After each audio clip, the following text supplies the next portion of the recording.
We already feel isolated when there isn't a coronavirus pandemic, because people with disabilities have to be more precautious about going out, just going for a roll or a stroll or whatever, because I can't do that right now. Or even if I could, I wouldn't, because I feel in fear of being, catching something.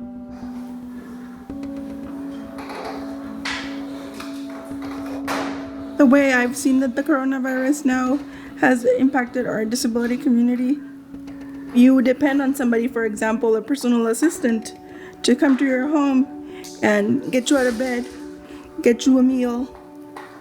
Many of them fear being in a space with somebody who has a compromised immune system, and they fear for their own health.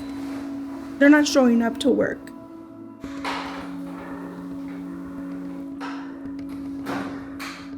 I struggle to get up in the mornings, one, because I don't like to be up in the morning so early, but two, because it's just a physically challenging thing to do, like to wake up and get ready for work.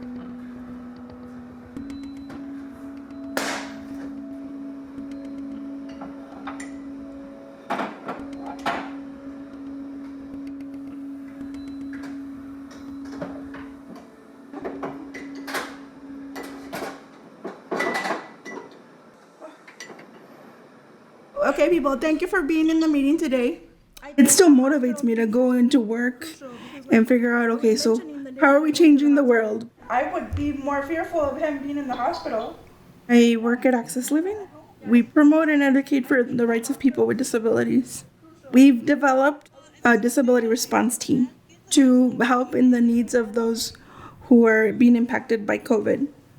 There's people who needed immediate support, ventilators, respirators, oxygen, so on and so forth. So how can we get it to them? Hola Elsa, ¿cómo está? Bien, Michelle, ¿cómo ha estado? ¿Qué dices? Bien, aquí nada más quería saber cómo estaba. When I help others, I feel that I accomplish something.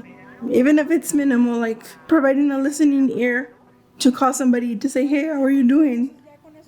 When I'm doing something that I know is going to create change, I'm like, we're doing it good. We're fine. My husband, Jose, is a person who has a spinal cord injury. Right now, he's been bedbound because he acquired some bed sores from sitting in the chair for so long.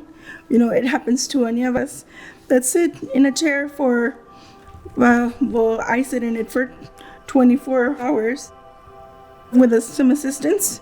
He usually can do pretty much everything that he wants to do. I can care for my husband. We care for each other, actually. He supports me in whatever I need, and I support him when he needs support.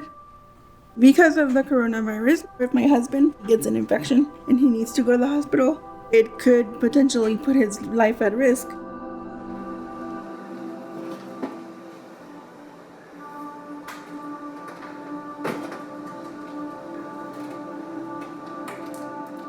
I hope there's resources out there for everybody impacted by this coronavirus, including the disability community. I'm still trying to figure out how to support my members when they're in distress. That motivates me to continue doing the work that I do, even regardless of my own struggles. I'm happy when I can help somebody. I'm frustrated when I can't. I wish I could do more. Yeah.